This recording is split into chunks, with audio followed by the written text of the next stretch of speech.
காவேரியோட அம்மா சொல்லுவா, "என்னடி இது நம்மலாம் ஆள காணோமேன்னு சொல்லிட்டு இங்க பதட்டமா இருந்தா, இவ பாட்டுக்கு அசால்ட்டா படம் பார்த்துட்டு வந்தேன்னு சொல்றா. பெத்தவ எனக்கே இவ என்ன நேரத்தில என்ன பண்ணுவான்னே தெரிய மாட்டேங்குது." அப்படின்னு சொல்லும்போது யமுனா சொல்லுவா, "சரிம்மா விடுங்கம்மா. அவ தான் வந்துட்டால்ல, அவளுக்கு சாப்பாடு எடுத்து வைப்போம் அக்காவுக்குன்னு" சொல்லிட்டு அதுக்கப்புறம் எல்லாரும் போயிருவாங்க. நிவின் வந்து காவேரி வீட்ல பேசினது எல்லாத்தையும் வந்து விஜய் கிட்ட சொல்லிக்கிட்டு இருப்பான். அப்ப விஜய் வந்து சிரிக்க ஆரம்பிச்சுருவான். "என்ன பிரதர் சிரிக்கிறீங்க?" அப்படின்னோனே, "நான் காலையில அவ்வளவு திட்டு திட்டியிருக்கேன். ஆனாலும் பாருங்க, அந்த சிச்சுவேஷன இவ்வளோ அழகா ஹேண்டில் பண்ணிட்டு, நேரா தியேட்டருக்கு போயிட்டு வந்திருக்கா பாருங்க. இதுதான் வந்து காவேரி. எந்த நேரத்துலயும் எதையும் நினைச்சும் ரொம்பலாம் வந்து உரி பண்ணிக்கிட்டு இருக்க மாட்டா. எனக்கு பிடிச்சதே அவகிட்ட அந்த கேரக்டர் தான்." அப்படின்னு சொல்லும்போது, இப்பவும் காவேரியை விட்டு கொடுக்காம பேசுறீங்க பாருங்க.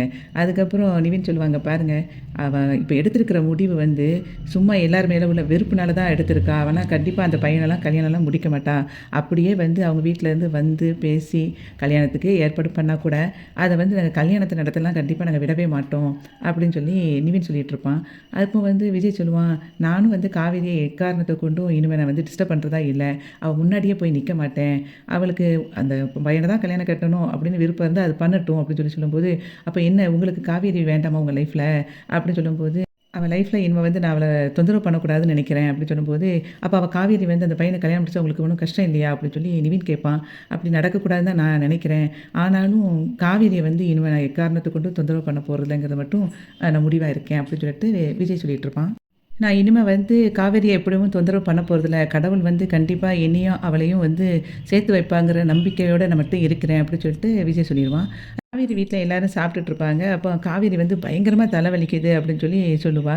அப்போ அவங்க அம்மா சொல்லுவா, "ஆமா, அப்புறம் தலைவலிக்காம வீட்ட விட்டுட்டு இஷ்டம் போல அங்கிட்டும் இங்கிட்டும் போயிட்டு வந்தா தலைவலிக்க தானே செய்யும்னு" சொல்லும்போது, அது தலைவலி நான் வீட்ட விட்டு போயிட்டு வந்ததால கிடையாது.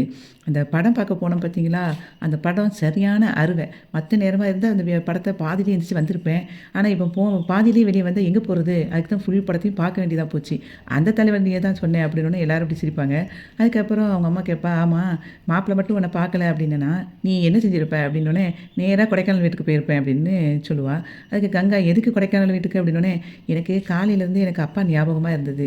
அதனால கண்டிப்பா கொடைக்கானல் வீட்டுக்கு போனா நான் அப்பா கூட இருக்கிற மாரி இருக்கும். எனக்கு ஃபீல் ஆகும். ஆனா கண்டிப்பா அப்பாவா இந்த நேரத்தில இருந்திருந்தா, என் ஆசைக்கு வந்து குறுக்கவே இருந்திருக்க மாட்டாரு. அவரோட ஆசைய வந்து எனக்கிட்ட திணிக்கவும் மாட்டாரு, உங்கள மாதிரி." அப்படின்னு சொல்லிட்டு சொல்லுவா. அதுக்கப்புறம் சொல்லுவா, "இங்க பாருங்க, இவ்வளோ பேச்சு பேசின உடனே நாளைக்கு மாப்பிள்ளை வீட்லேருந்து வர்றத வந்து மறந்துறாதீங்க. அவங்ககிட்ட வந்து உங்க கோவத்தெல்லாம் காட்டிக்கிட்டு மூஞ்ச தூக்கி வச்சுறாதீங்க." அப்படின்னு சொல்லிட்டு சொல்லிருவா.